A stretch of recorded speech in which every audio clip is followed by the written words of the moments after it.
It's a tragedy to lose a loved one. But the fact is, we had lost him many years earlier, because although he had had a very robust career, he was a physician himself, and he had studied a great deal, all of these things started to slip away from him. And it became clear before too long that he was developing cognitive problems. And these problems are very, very common, unfortunately. And when he died, he basically hadn't known anybody that he was related to, didn't remember anything that he was trained to. And I'm sure that many of you have family members who may have had Alzheimer's disease, or friends of your family who may have had this condition. And when you think of all the things that could befall you, Alzheimer's is about the last one that you would ever want to have. And unfortunately, it's very common. As you can see, the rates of Alzheimer's are going up, up, up, up, up. And it affects half of us by age 85. Well, let me show you how memory problems start. It starts with a lapse. You're at the grocery store, and you see somebody whose face you know, but what is their name? You're having trouble thinking who they are. You duck into the next aisle, and of course, there's somebody there that you ought to know. Well, if lapses occur once in a while, that's normal. But if it occurs every day, that's something we're going to call mild cognitive impairment. You're still yourself, but you're having memory problems on a daily basis. And then if you discover that you're having problems with learning and remembering and with reasoning and with what we call visual spatial ability, that's can you draw a clock or can you draw a face and get the various pieces in the right place. And then when language and finally personality start to go, that's when we start to think that maybe the problem here is Alzheimer's disease. You say, well, wait a minute, I don't want to have Alzheimer's disease. Give me any other disease. I don't want that. And your doctor is likely to say, well, I'm sorry to tell you, it's genetic. There's a gene, it's called the ApoE epsilon 4 allele. This will not be on the test. But if you got that from one parent, your risk is tripled. If you got it from both parents, your risk is multiplied by 10 to 15-fold. What can you get? What can you do? Get new parents? I don't think so. So let me show you how the brain works and how we remember. This is the brain, and in the middle of the brain, you see that red crescent there? That's the hippocampus. The hippocampus that's Latin for seahorse. Some anatomist 1,000 years ago thought that looks sort of like a seahorse. Let's call it a seahorse. That little red crescent, the hippocampus, has to think what's worth remembering. And not everything that happens to you in the day is really worth remembering. You're at a restaurant and the waiter says, hello, my name is Kelly. And your hippocampus thinks, I don't think so. But things that are worth remembering, it sends up into the cerebral hemispheres, and there it makes new connections and stronger connections, and that's how we remember. But when you look into the brain with a person who has Alzheimer's disease, you start to see these things that don't belong there. Those little brown circles, those little meatballs, those are amyloid plaques. And where they come from is a brain cell starts squeezing out protein, and those proteins start to clump together in plaques. It's a little bit like an old-fashioned sausage maker, just squeezing out the grease, and then remember those old things? The strands of sausage coming out, and then the cook puts them into these meatballs. Well, that's not normal. That's not healthy. But they're in the brains of people with Alzheimer's disease. But what causes them? Well, research has helped us to find out. Anybody know what this is? That's Chicago. And in 1993, the Chicago Health and Aging Project got started. And they started looking at what people ate and who stayed mentally clear and who did not stay so clear. And I have to tell you, the first thing that they keyed in on was something I knew about. When I was a kid growing up in Fargo, North Dakota, my mother had 5 kids, and we would wake up to the smell of bacon. The bacon was frying in the pan, and we would all run downstairs. My mother would be taking the bacon strips out of the pan, putting them on a paper towel to drain, and then she would take that hot bacon grease. She didn't want to throw that away. She would put that into a jar to save it. And that jar did not go on the refrigerator. It just went on the shelf because my mother knew that when bacon grease cools down, what happens to it? It solidifies. So that just came onto she put it on the shelf, and the next day she would spoon that bacon grease back into the pan and fry eggs in it. It's a miracle any of her children lived to adulthood, but that's what we did. And the fact that that bacon grease is solid at room temperature is a sign that it's high in a certain kind of fat called saturated fat. Saturated fat, that means bad fat. There's a lot of it in bacon grease, but there's also a lot in dairy products and also in meat. And in Chicago, some people didn't eat a lot of saturated fat. Some people ate about 13 grams a day, and others ate much more, about 25 grams per day.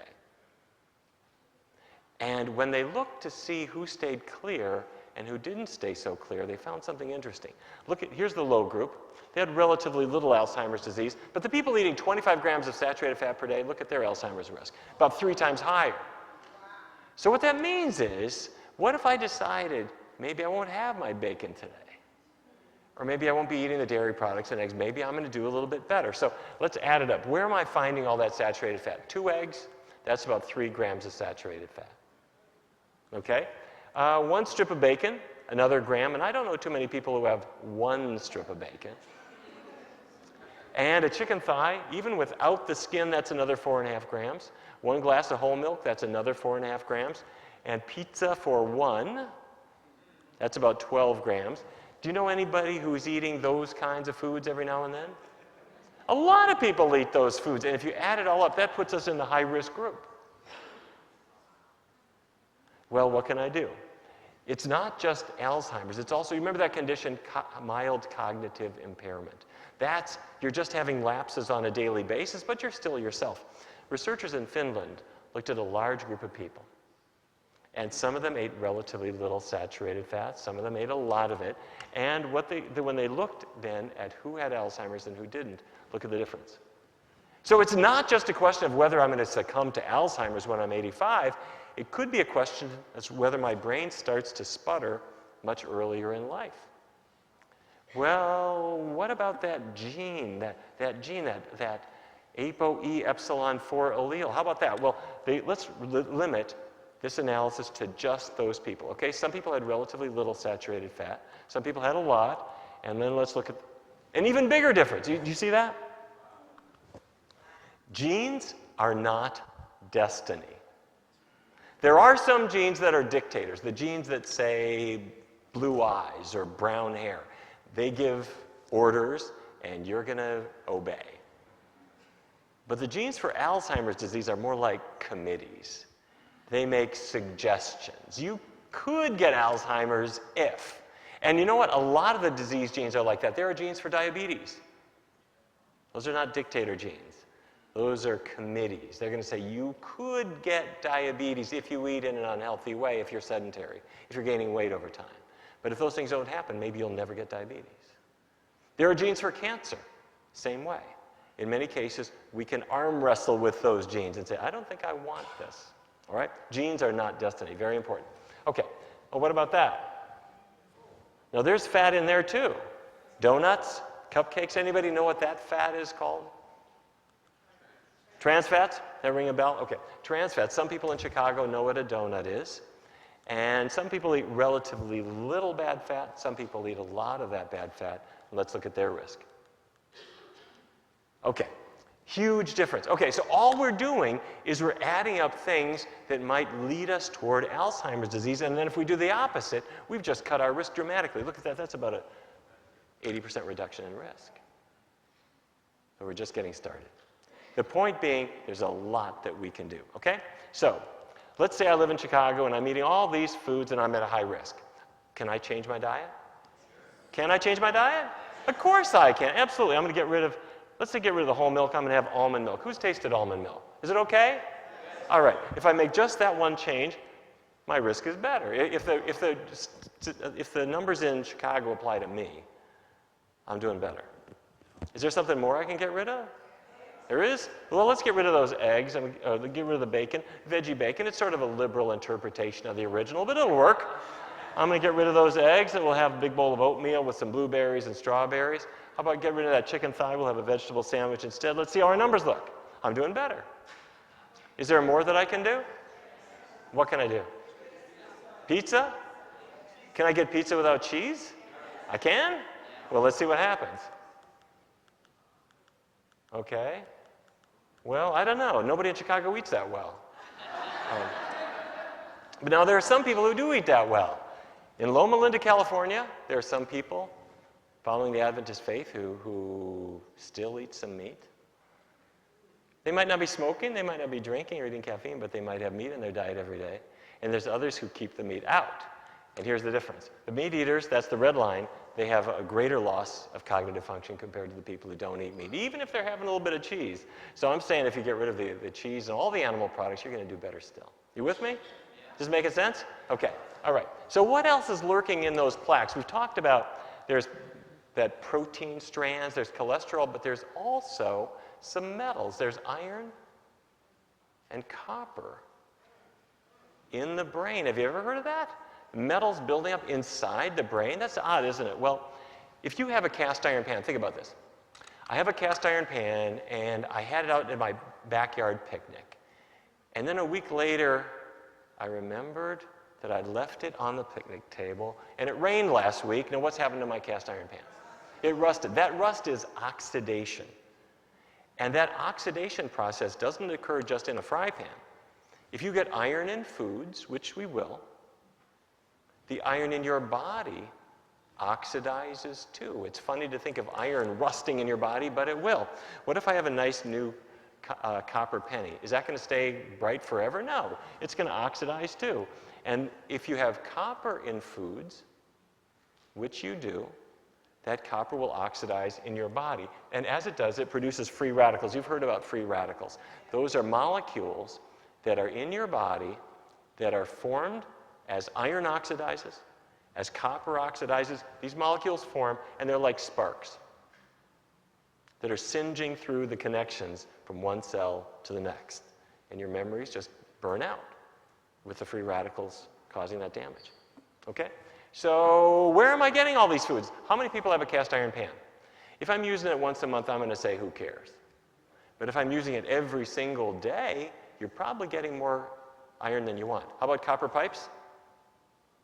Copper pipes, the water will stay in the copper all night long.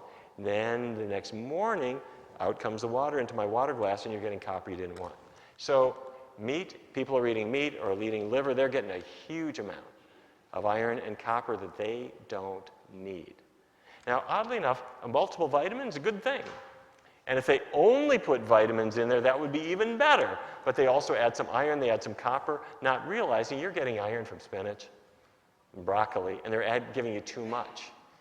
They're giving you copper, not realizing that a diet that has grains and beans and vegetables has plenty of copper in it. So they're adding more, and that can slowly poison your brain. So, don't get me wrong, a multiple vitamin can be good. You need vitamin B12 for health. But you want to get one that doesn't have the metals in it. So you look at the label and choose the ones that don't have it, all right?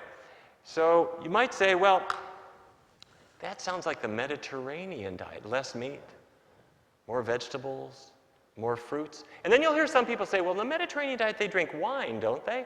And some research studies have shown that people who consume a little red wine every day have a little bit less Alzheimer's disease than other people. In fact, when I was in college, I think some of my roommates might have been trying to follow the Mediterranean diet.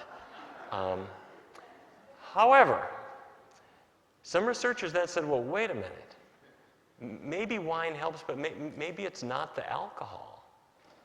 Maybe it's the grape that's helping. And so what they wanted to test was that. At the University of Cincinnati, they brought in a group of people. The average age 78, they all had mild cognitive impairment, and what they asked them to do was to have a pint of grape juice every day. And just a pint of grape juice. And what they showed is in 3 months, their learning was better, their recall was better compared to a placebo drink. Now, wait a minute. That's too easy. You're going to get, well, how can that work? Well, think about it. A grape has a rough life.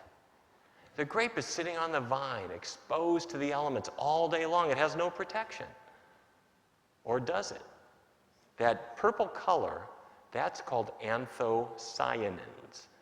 Those anthocyanins are antioxidants. They protect the grape against free radicals. And when you consume them, do you think that gets into your body? It sure does. So if it's not the alcohol, maybe it's those antioxidants in the grape. Let's go back in the laboratory. Let's test blueberries. They've got anthocyanins too. So When we test blueberries, they have exactly the same result.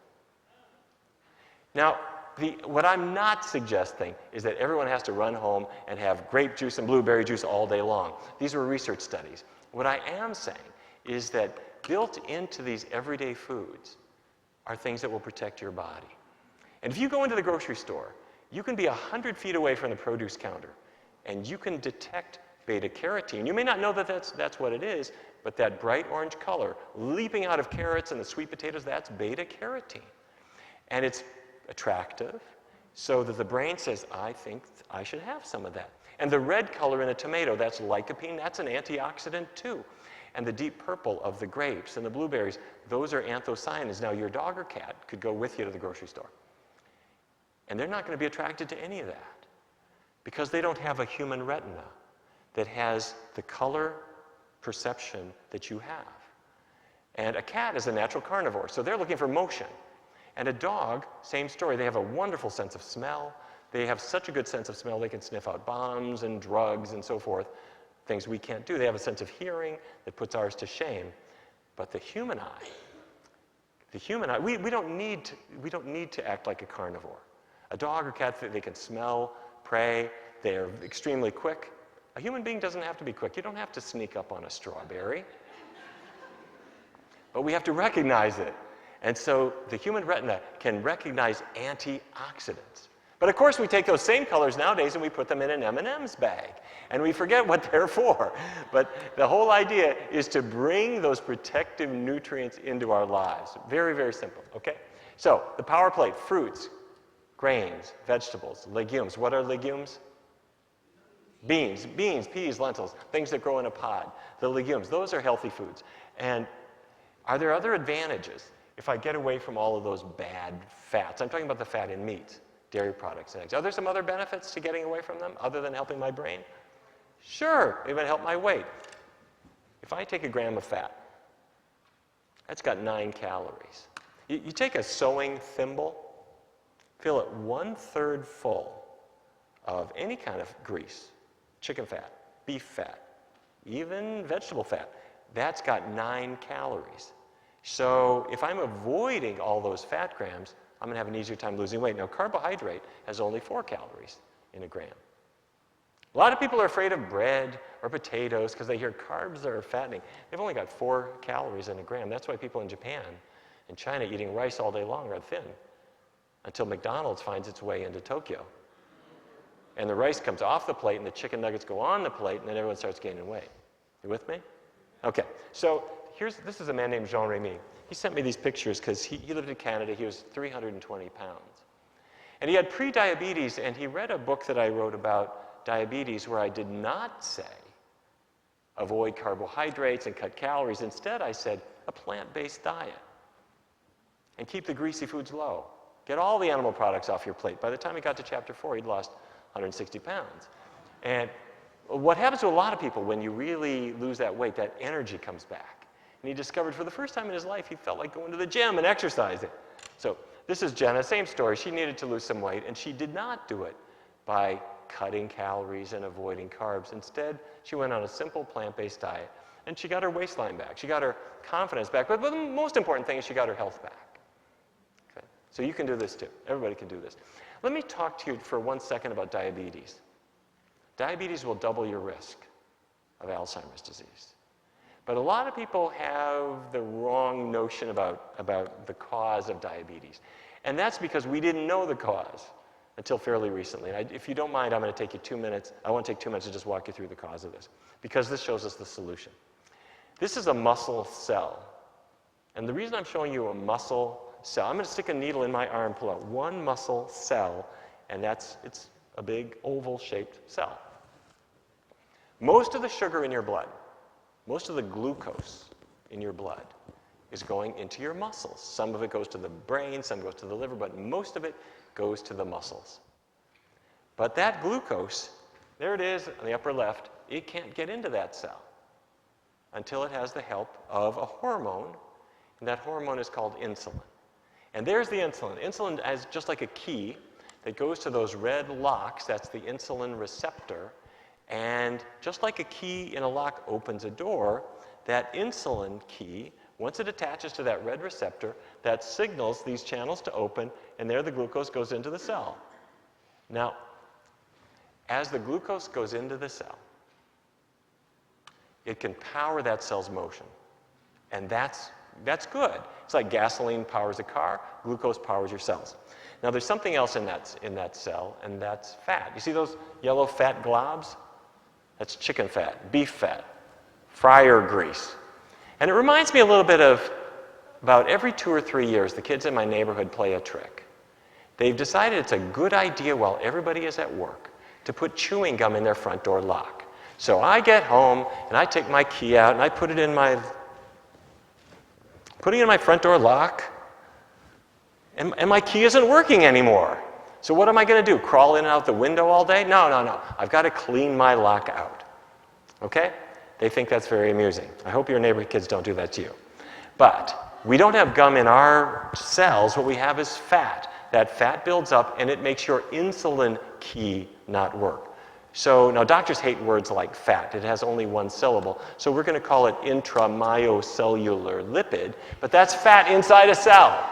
And when the fat builds up in the cell, from chicken fat, beef fat, even, you take French fries dripping in grease, that grease will build up in the cell, and that makes the insulin key not work. Are you with me? So the key can't work in the cell if it's filled with fat.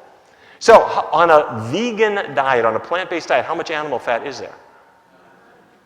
None. And if I keep the oils pretty low, what do you think happens to the fat inside the cell? It starts to go away. And when it starts to go away, your insulin starts working again. It's like your front door key starts working again. And that's why we see people who used to have diabetes. The sooner we start, the better off we're going to be.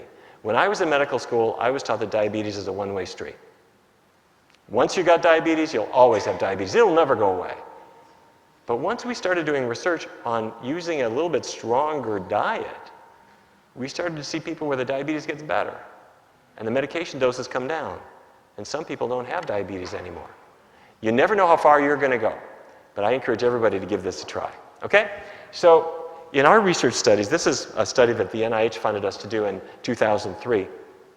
We used a plant-based diet for people with type 2 diabetes. And what we track is something called hemoglobin A1C. And it's a measure of blood sugar control. If I just test blood sugar, it's bouncing around from hour to hour. But A1C stays fairly constant from day to day. And it should be below 7. And our people started around 8. The red line there that you see is a more conventional diet that says count calories, don't eat too much carbs. And their A1C improved about 0.4 points. That's good. But the blue line, that's with a low-fat vegan diet.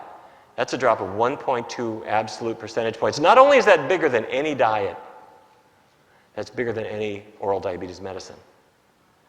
And it's an amazing thing to think that these simple foods, these simple beans and vegetables and grains and fruits have that power. And you know what? Once in a while, patients say to me, wait a minute, Dr. Barnard, I can't eat fruit. I've got diabetes. I understand, because years of teaching have got this idea that if I eat a fruit or I eat a sweet potato, that's somehow going to poison me. Those are the healthiest foods. Okay, all right.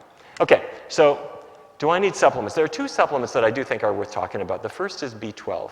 B12 is not made by animals or plants. B12 is made by bacteria. And some people will say that in years past, the bacteria in the soil or on vegetables or maybe on our fingers, maybe even in our mouths would give us the B12 that we need for healthy nerves and healthy blood. Well, in the world of modern hygiene, you cannot count on those sources. Now, meat eaters will get some B12 because the bacteria in a cow's intestinal tract will produce it.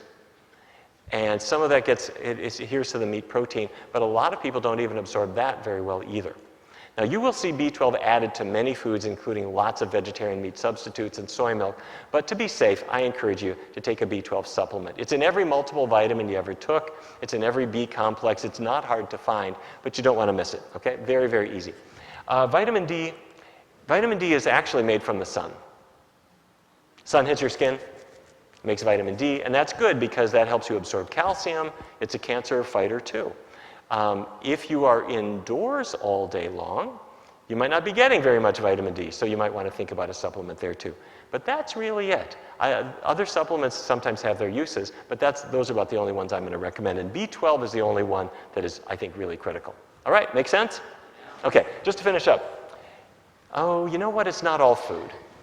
There's something to be said for exercise, isn't there? Take yourself out for a walk every now and then. At the University of Illinois, researchers brought in 120 adults, and what they asked them to do was to do a brisk walk 3 times a week, and it actually reversed brain shrinkage, especially in the hippocampus, which is Latin for seahorse. Who's had her asparagus today? Very good. And it improved their memory. Okay, so I like to exercise. I think it's very important, and I have my exercise program that I would like to share with you. The first thing is arrive at the airport as late as possible, carry massively heavy luggage, and just run for the plane. I do that about twice a week. At the University of Illinois, they had their own way of doing it, which was a little bit different from mine, and that was just take a brisk walk 3 times a week, 10 minutes. Very easy. Now, the next week, add 5 minutes, so it's 15 minutes. Maybe Monday, Wednesday, Friday, or Monday, Wednesday, Saturday, it's 15. The week after that, do 20.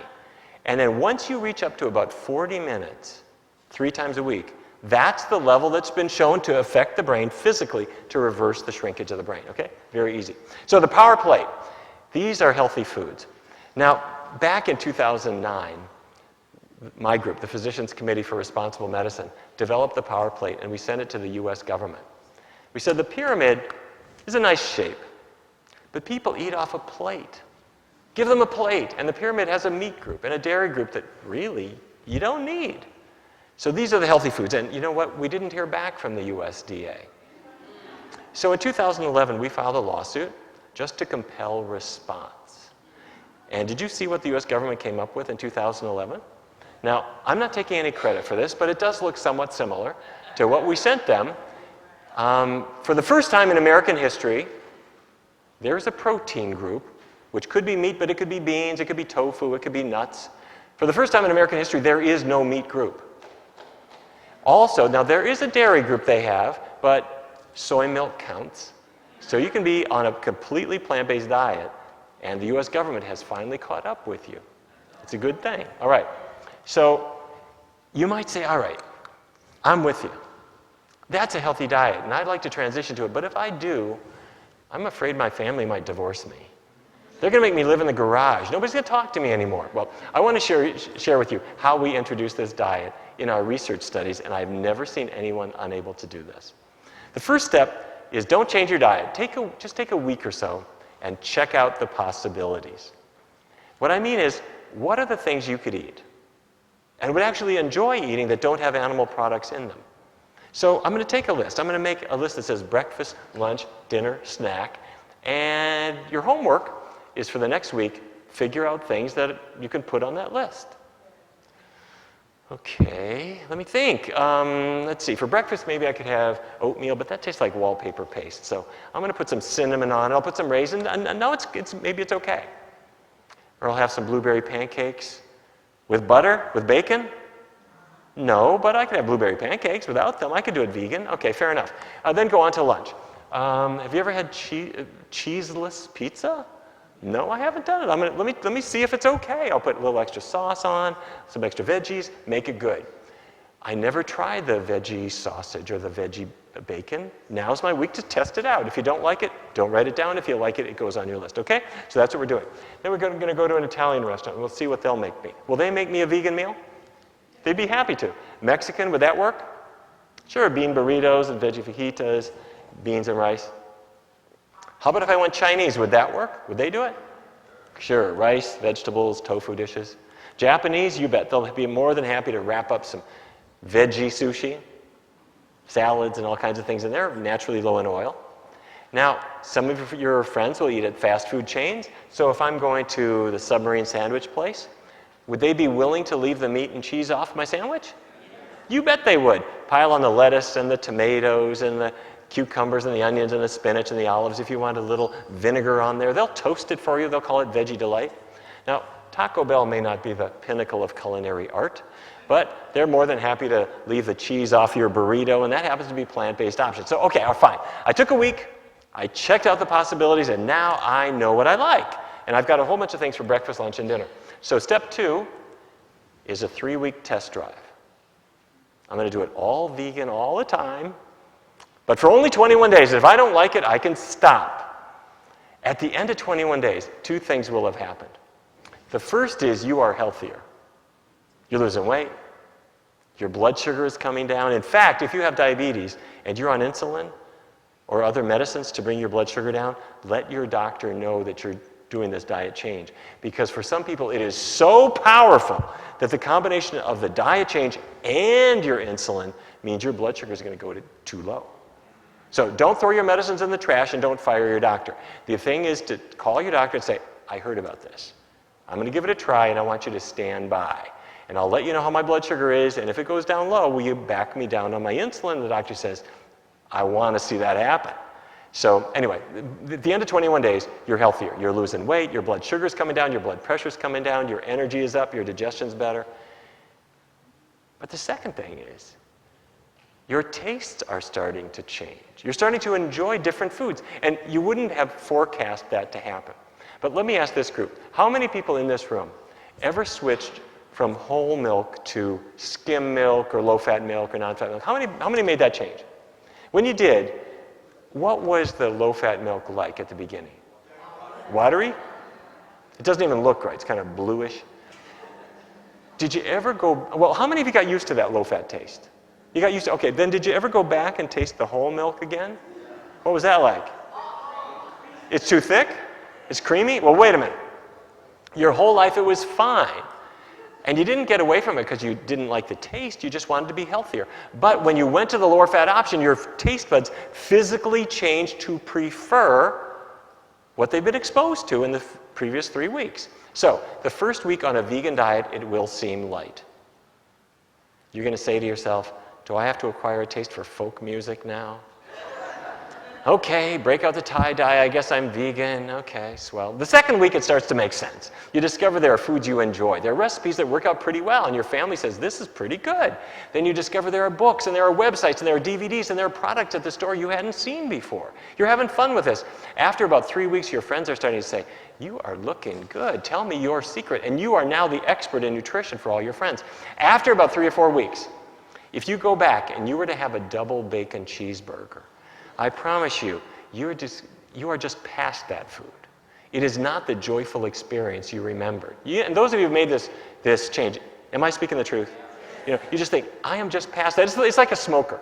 When a smoker quits smoking, the first week is hard. But as time goes on, after they hit 3 weeks, 4 weeks, 5 weeks, they are so glad, and they're just past that. And they don't want to even sit in a room with a smoker anymore. Food is the same kind of way, all right? So, there are transition foods. That's the veggie bacon or the veggie burger instead of the meat burger. You can have them or not as you see fit. They're just a bridge to healthier foods, okay? So these are some of my books, but there are many others. And I'm by no means the only person writing books on these topics. But on the other hand, the reason I show them is when I produce them, there are tools to help bring this kind of knowledge into your life. And by the way, I might just mention, we have copies of Power Foods for the Brain here in the back. If any of you would like to pick one up, I don't take 1 cent for it, and I'm not paid for my work with the Physicians Committee. All of the proceeds go to support the research and the work that we're doing. So we'd be more than happy to have you take one home. There's another program I wanted to tell you about. It's called our Kickstart program, and it's 21 days of email menus, recipes, cooking videos, and if you want to sign up for it, you go to pcrm.org. That stands for Physicians Committee for Responsible Medicine, pcrm.org. And just sign up for it. There's no cost. And what you're going to get is an email message from a celebrity or an athlete or someone else who says, here are my menus, here are my recipes, here's the cooking video. And by the way, there's a free app for you also. And for 21 days, you're going to have a tremendous resource that you can share with everybody you know. By the way, it's in English, it's in Spanish, it is in Mandarin.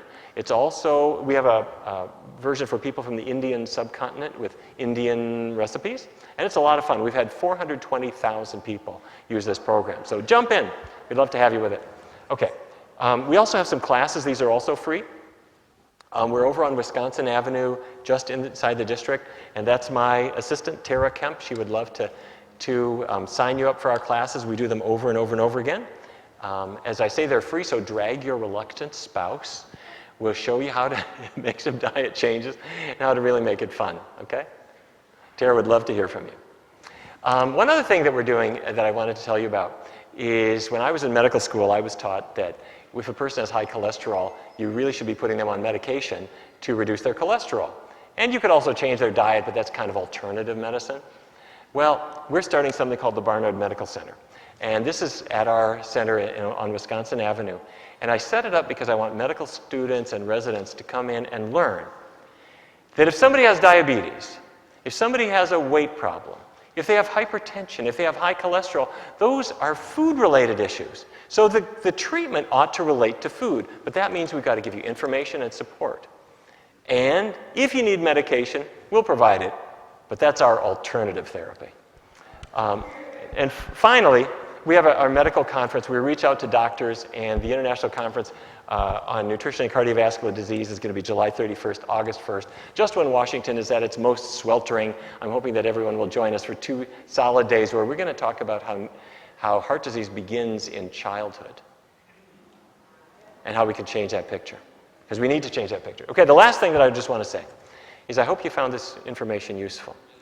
However, the people who need this information the most are not in this room. The people who need this information the most are 12 years old, and they're in a school where they think it's absolutely normal to be served pepperoni pizza and chicken nuggets and veggie cheeseburgers and so forth every day, and they're not getting veggie options. And they go home, and on the way home, there's a convenience store where they're getting little Slim Jims and cheese packs and sodas. And then when they get home, their parents serve them another frozen pizza, because that's convenient and everybody will eat that.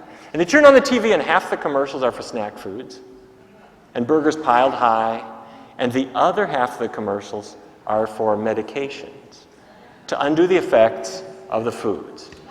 And our kids now think that that is totally normal.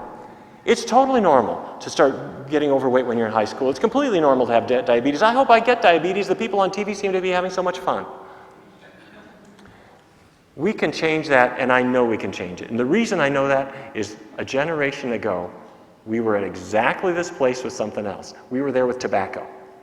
My medical school, my hospital, the George Washington University Hospital, used to sell Merit menthols and Marlboros in the gift shop. Our patients could smoke in bed. Our residents and medical students could light up on the way walking down the hall, and the doctor's lounge was all like smoky inside. And we had to decide, should we ban smoking? A lot of doctors smoked.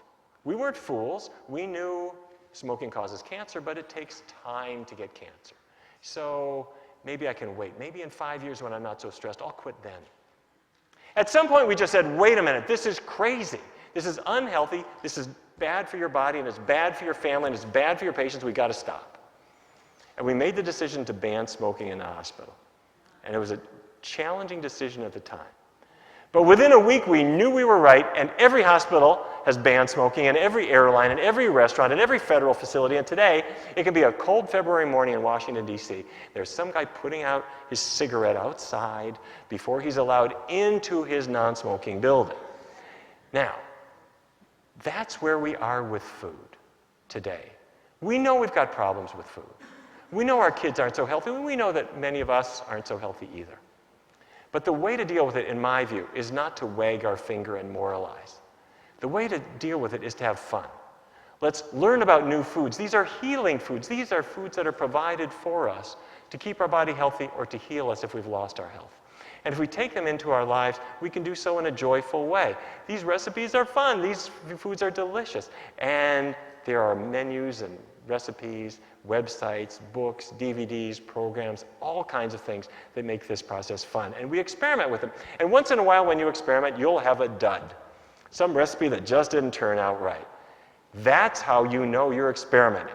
You know, some things are going to turn out great. You throw out the duds, stick with what's good, and then you make some noise. Tell everybody you know about it. And you share this power. Books, websites, whatever it is, share it with other people. And if we're successful, it's true. The environment will be healthier. There'll be a lot of animals waving their white flags at us saying, thank you, this is terrific. Your coronary arteries will thank you. And one day, there will be somebody shivering outside on a February morning outside his Washington, D.C. building, having his last chicken wing before he's allowed into his vegan office. Thank you very much. Thank you. Thank you very much for letting me share this time with you. Thank you. All right.